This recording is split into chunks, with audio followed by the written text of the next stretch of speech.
We begin with breaking news from South Africa. At least 64 people are dead and another 43 injured after a fire broke out in a multi-storey building in downtown Johannesburg. Emergency services say the blaze is now under control, but they fear the death toll could rise as the recovery operation continues. It's not yet clear what caused the fire, which broke out in the early morning. It's believed the building was being used as a shelter by homeless people. Well, for more, we're joined now by DW's Diane Hawker, who is in Johannesburg. Diane, what more do we know about this fire?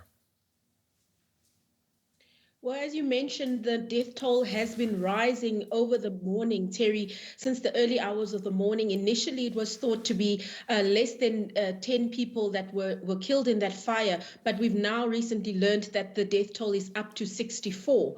Emergency services are going through that building floor by floor, retrieving those bodies and hoping to find anyone else who might still be alive.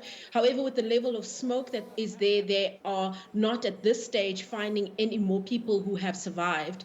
Those who have survived have been taken to hospitals around the area. We know that at least 50 people have been hospitalized, some of them young children. That building was actually occupied by some families as well as people who work in the inner city. In the Johannesburg inner city, there are a lot of buildings that are considered abandoned buildings, but that is the case where landlords have left the buildings and other people have taken them over and start charging nominal rents to people who live there. And you'll often see families living in those kinds of situations, especially those who work in the inner city.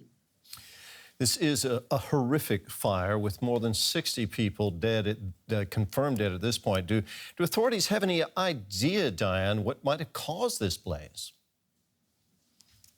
At this point, they're not saying yet what may have caused the blaze. I think it's still too early to tell since this fire broke out in the early hours of the morning. The emergency services, once they've cleared that building, will then start with the investigation to determine the cause of that fire, Martin.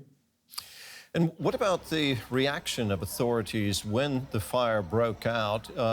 Were they able to get onto the scene and clear the building fairly quickly, or did the fire burn quite a while before anyone came?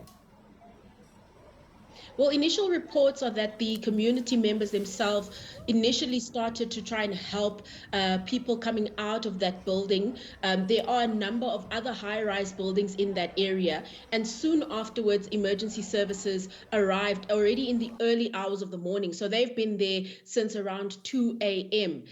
They've been working since that time. We've also heard that other organizations like the Gift of the Givers, which is a philanthropic organization here in South Africa, has also come on the scene to assist with the firefighters, to offer them aid and to help the community members. So I think the response was quite quick. However, the blaze moved even more quickly through that building. And oftentimes with these kinds of abandoned buildings or buildings that are not in the best care, you'll find that there will be poor rubble removal, for example, and that will also exacerbate the situation in these types of buildings. Diane, thank you very much. That was DW's Diane Hawker in Johannesburg.